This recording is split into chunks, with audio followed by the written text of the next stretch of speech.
At 2:12 in the morning, a security camera caught a shadow moving across the porch of an elderly woman's home in the Arizona desert.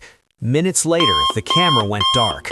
By sunrise, there was blood on the driveway, and the woman who had lived in that house for nearly 50 years was gone. Before we break down what happened that night, take a second to subscribe. This channel focuses on real investigative documentaries, and every week we examine cases using verified evidence and official reports. If you enjoy detailed, true crime stories like this one, to understand why this case shook the country the way it did, you have to first understand who Nancy Guthrie was. Nancy was 84 years old, a resident of Tucson, Arizona, living in the Catalina Foothills, one of the more peaceful, established parts of the city. Nestled against the mountain terrain, it is the kind of neighborhood where people know their neighbors, where routines go undisturbed, and where the idea of something like this feels completely impossible. She lived alone, but alone did not mean isolated. Nancy was, by every account from people who knew her, deeply connected to her family. She was the kind of woman whose presence anchored the people around her. Sharp, independent, warm. She had health challenges that came with age, including a pacemaker, which was connected to a remote monitoring system that tracked her cardiac activity. That detail, as investigators would come to learn, would become one of the most important threads in this entire case. Her family was close, physically and emotionally close. One of her daughters, Annie Guthrie, lived nearby in the Tucson area. Annie's husband, Tommaso Cioni, was also a consistent presence in Nancy's life. The family checked in regularly. They were involved. This was not a woman who slipped through the cracks. And then there was Savannah Guthrie. If that name sounds familiar, it should. Savannah Guthrie is the anchor of NBC's Today show, one of the most recognized faces in American broadcast journalism. Nancy Guthrie was her mother. The moment that connection became public, this case stopped being a local missing persons report.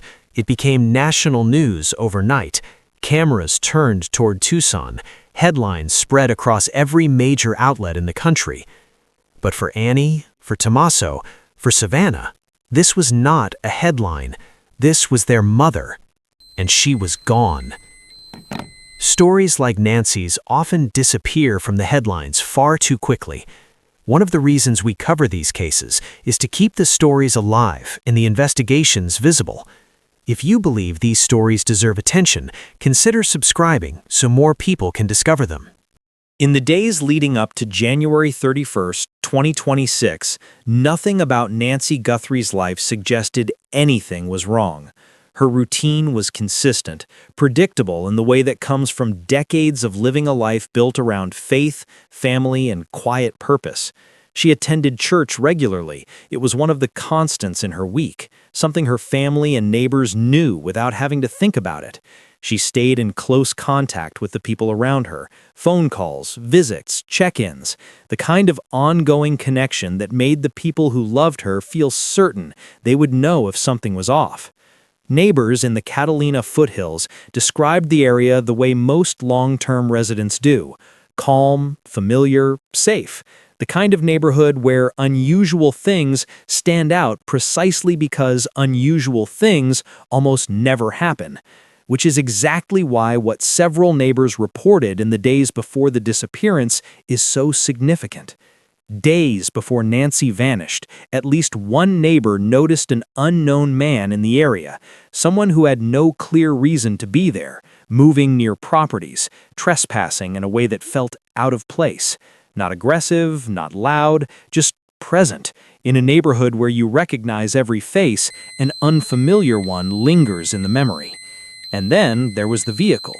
Multiple neighbors reported seeing a car moving slowly through the neighborhood at night, not parked, not passing through with any urgency, slowly, the kind of slow that makes you watch a little longer than you normally would, the kind of slow that, in hindsight, carries a weight it did not seem to carry at the time.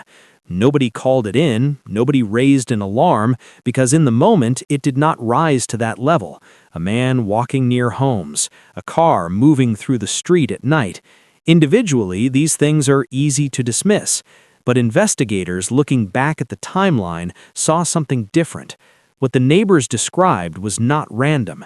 Taken together, those details pointed towards something deliberate, someone who was not stumbling into this neighborhood by accident, but someone who may have been studying it, learning the layout, watching the patterns, identifying who lived where and when they were home and when they were alone. Nancy Guthrie kept a routine that anyone watching closely enough could map out, and it appears someone may have been doing exactly that. January 31st, 2026 began like any other day in Nancy Guthrie's life.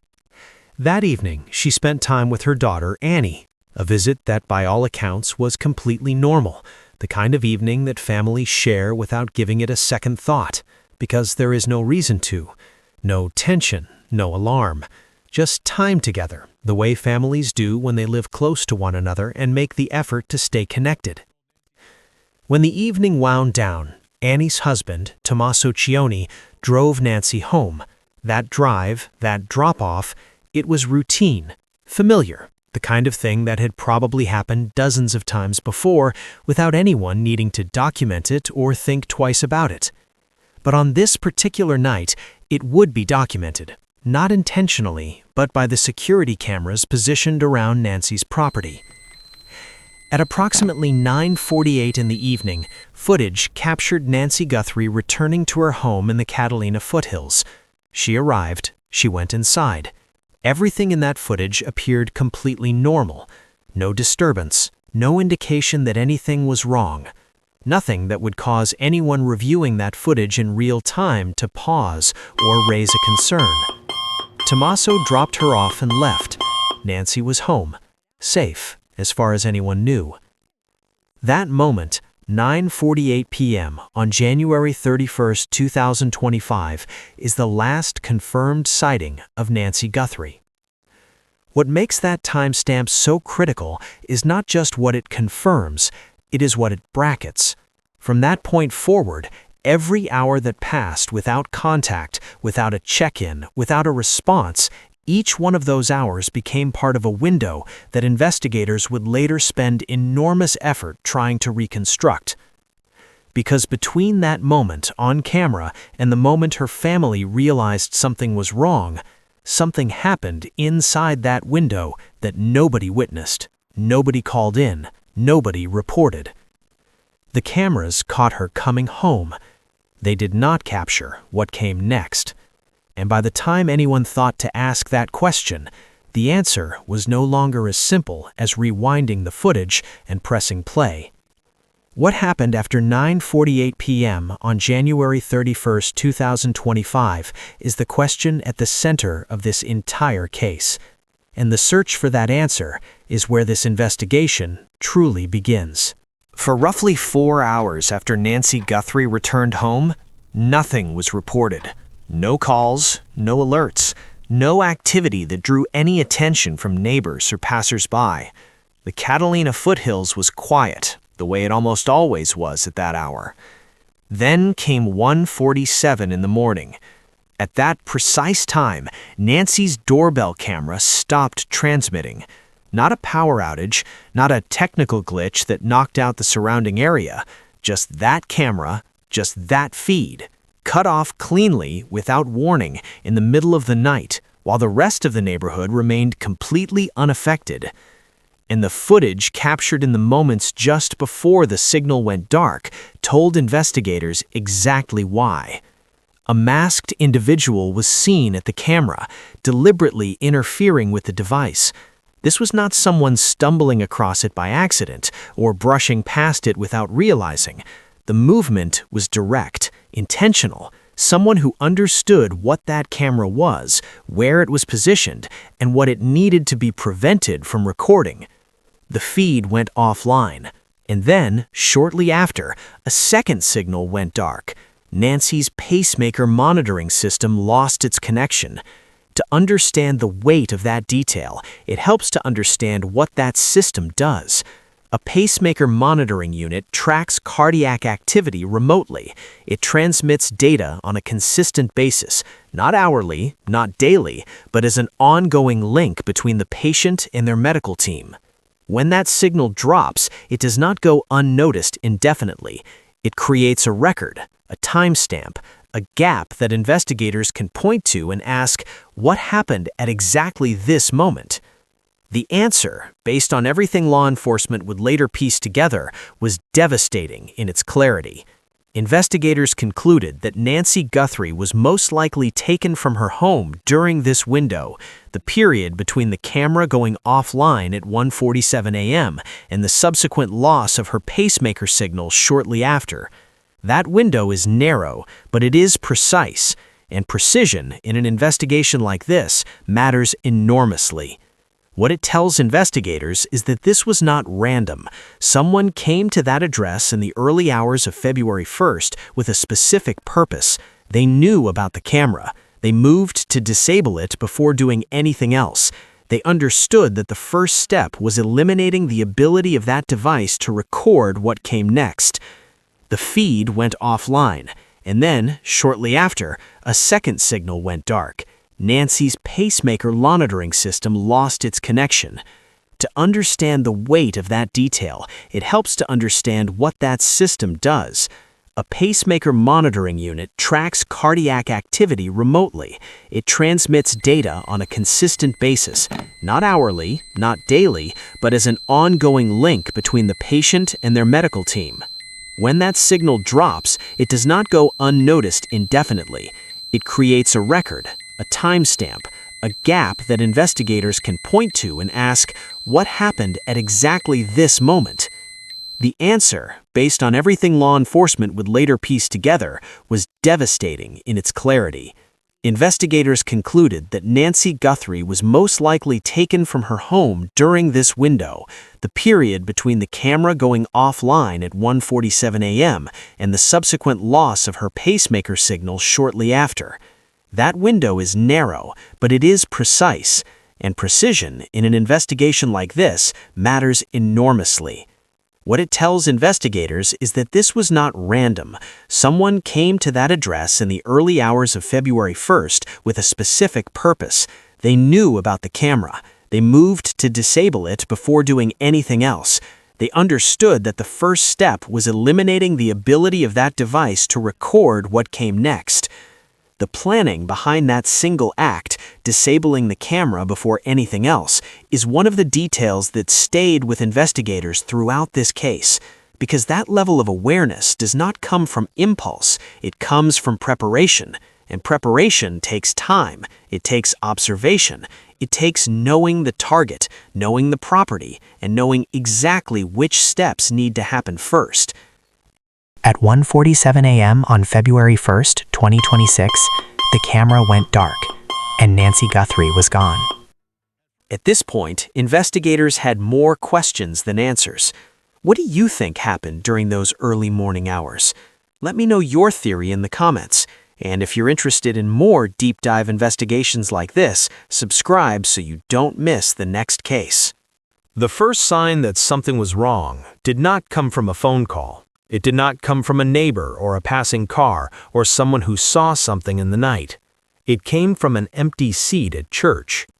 Nancy Guthrie did not show up for services that morning. For anyone who knew her, who understood how central that routine was to her week, that absence was not something you brushed past. It was the kind of thing you noticed immediately.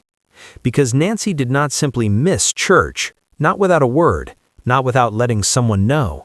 Family members began reaching out, phone calls placed, expecting to hear her voice on the other end, messages sent, expecting a response. The kind of outreach that starts as routine and shifts, minute by minute, into something heavier when nothing comes back. She did not answer. As the morning stretched on and the silence continued, the concern that had been quietly building became impossible to ignore. Something was not right. The family contacted authorities. When law enforcement arrived at Nancy's home in the Catalina Foothills, what they encountered outside the property stopped the initial response in its tracks. There were signs of a disturbance outside the house, not inside, outside. near the front of the property, the same area where the doorbell camera was positioned, the same area that, as investigators would soon determine, had been the focal point of activity in the early morning hours. Officers secured the scene. The shift from welfare check to active investigation happened quickly, because what was visible outside that home was not consistent with an 84-year-old woman simply stepping out or visiting a neighbor. It pointed to something far more serious. Within hours, the scope of the response began to grow. More personnel, more resources, more questions than answers. Nancy Guthrie was not inside her home. She was not reachable by phone. She had not contacted anyone in her family, and the scene outside her front door suggested that whatever happened, it had not been her choice to leave. The search for Nancy Guthrie had officially begun. When forensic investigators moved in to process Nancy Guthrie's property, the picture that began to form was one that removed any remaining doubt about what had taken place here. Outside the front porch, investigators discovered blood. That detail alone shifted the entire weight of the investigation. This was no longer a missing persons case built purely on absence and unanswered calls. There was now physical evidence, present at the scene, demanding answers. Forensic testing was conducted. The results came back and confirmed what investigators feared. The blood found outside Nancy Guthrie's home belonged to Nancy Guthrie. The doorbell camera, positioned at the front of the property, was examined closely. What investigators found was not a device that had malfunctioned or lost power through ordinary means. It had been deliberately disabled, tampered with in a way that was targeted and intentional. The camera that should have recorded everything that happened at that front entrance had been rendered useless before anything unfolded. The area around the front of the home also showed signs consistent with a physical confrontation, the kind of disruption that does not come from an accident or a fall. It told investigators that whatever occurred outside that front door, it was not quiet and it was not brief. From there, the forensic team went to work methodically. Trace materials were collected from the scene, the kind of microscopic evidence that does not announce itself, but can speak volumes once it reaches a laboratory. Every surface, every point of contact in and around that front area was treated as potentially significant. Potential DNA samples were gathered as part of that process. Investigators understood that if the person responsible had made any physical contact with the property, and the evidence strongly suggested they had, there was a possibility that biological material had been left behind. That possibility was pursued carefully and thoroughly. At the same time, investigators expanded their reach beyond Nancy's property. Digital recordings from nearby homes were requested and collected. Neighbors in the Catalina Foothills had their own cameras, doorbell devices, driveway sensors, mounted units covering yards and streets. Each one represented a potential data point in the timeline. Each one was a possible frame of footage that could place a person, a vehicle, or a direction of movement at a specific time. The scene at Nancy Guthrie's home was telling a story, not all at once, not in a single obvious detail, but layer by layer, piece by piece, the evidence was beginning to build towards something. The question was whether it would be enough to lead investigators to whoever was responsible and to Nancy herself. From the moment it became clear that Nancy Guthrie had not simply wandered off, that this was something deliberate, something planned, the response from law enforcement shifted into a higher gear. The Pima County Sheriff's Department took the lead, but they did not work alone for long. The FBI was brought in. That decision alone signaled to everyone watching how seriously authorities were treating this case. The FBI does not step into local missing persons cases as a matter of routine. Their involvement indicated that law enforcement was operating under the belief that what happened to Nancy Guthrie carried a level of complexity and severity that required federal resources and federal reach. Sheriff Chris Nanos became the public face of the investigation. He stepped before cameras and addressed the community directly, providing updates as the case developed. Nanos was measured in what he shared publicly. careful not to compromise the investigation while also acknowledging the weight of what his department was dealing with. He made clear that every available resource was being directed toward finding Nancy and identifying whoever was responsible. On the ground, investigators fanned out across the Catalina Foothills neighborhood. Neighbors were interviewed, not just the ones immediately adjacent to Nancy's property, but anyone within a meaningful radius who might have seen something in the days leading up to February 1st or in the early morning hours when the camera went dark. Investigators asked about unfamiliar faces, about vehicles that did not belong, about anything that felt slightly out of place, even if it had not seemed important at the time.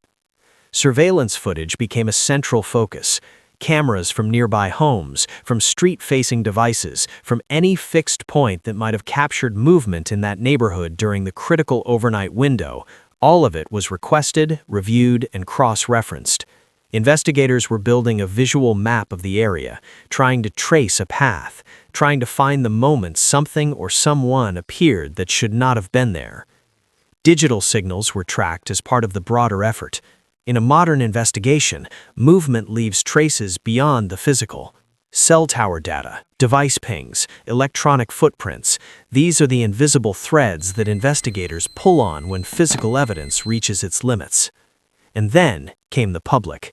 Thousands of tips flooded in, from Tucson residents, from people across Arizona, from individuals across the country who had followed the case through news coverage and felt compelled to reach out. Every tip had to be logged, assessed, and followed up on. The volume was significant, and while it reflected the depth of public concern, it also meant that investigators were sorting through an enormous amount of information in real time. Through all of it, one belief began to solidify within the investigative team. This was not random. Authorities communicated, carefully, without revealing the full basis for their conclusion, that they believed Nancy Guthrie had been deliberately targeted. Not a crime of opportunity, not a case of mistaken address or wrong place, wrong time. Someone had chosen Nancy Guthrie, specifically. And that conclusion, more than anything else in the early days of this investigation, is what made this case so deeply unsettling and so urgently important to solve.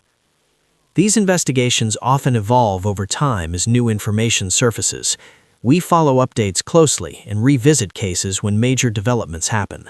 If you want to stay updated on cases like this one, subscribing helps you keep track of the latest investigations. While investigators work the evidence inside the perimeter of Nancy Guthrie's property, a parallel operation was taking shape across a much wider area. The search for Nancy herself had begun.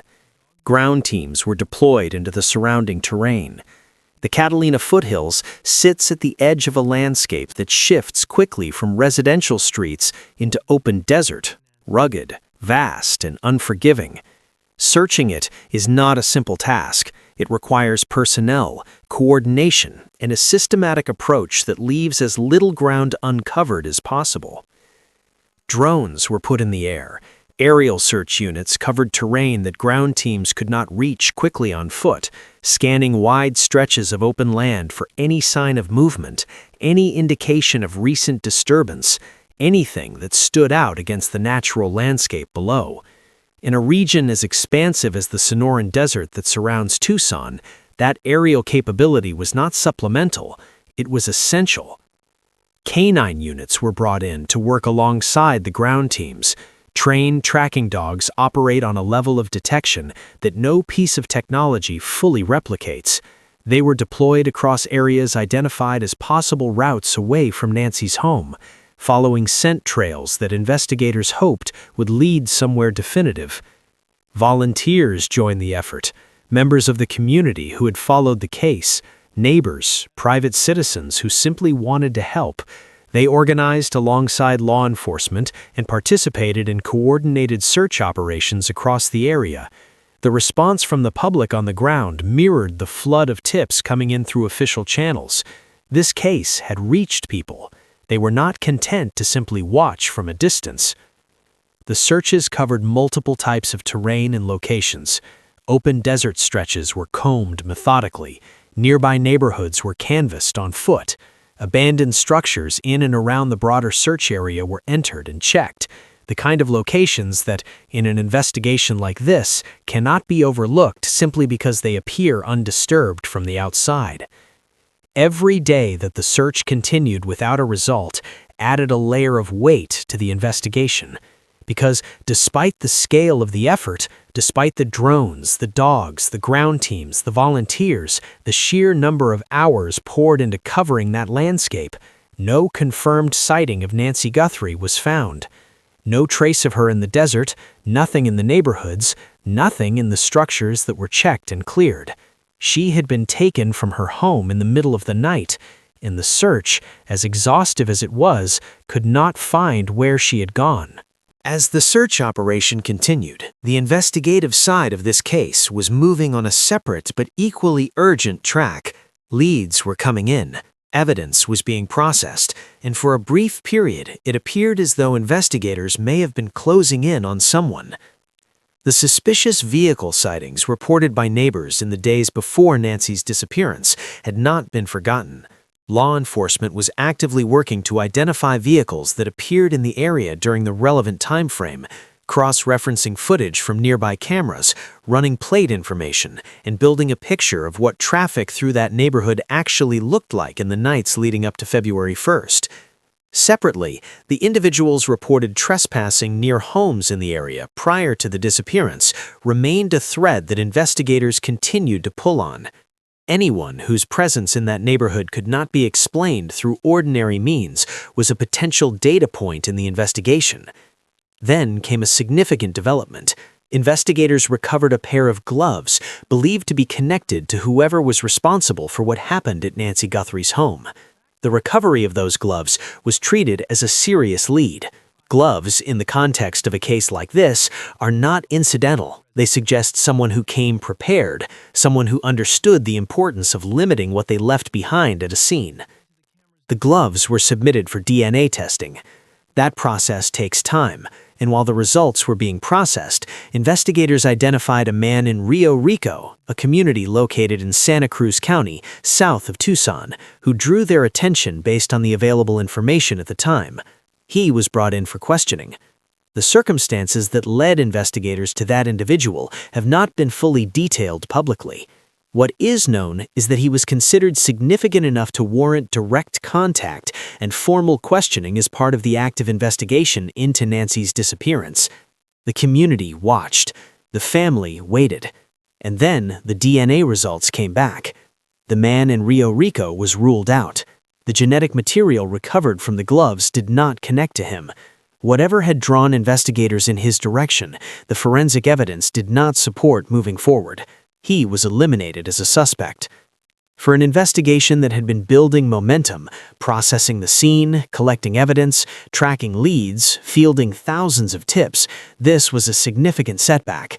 Not the kind that ends an investigation, but the kind that forces it to reset, to go back to the evidence, to ask different questions.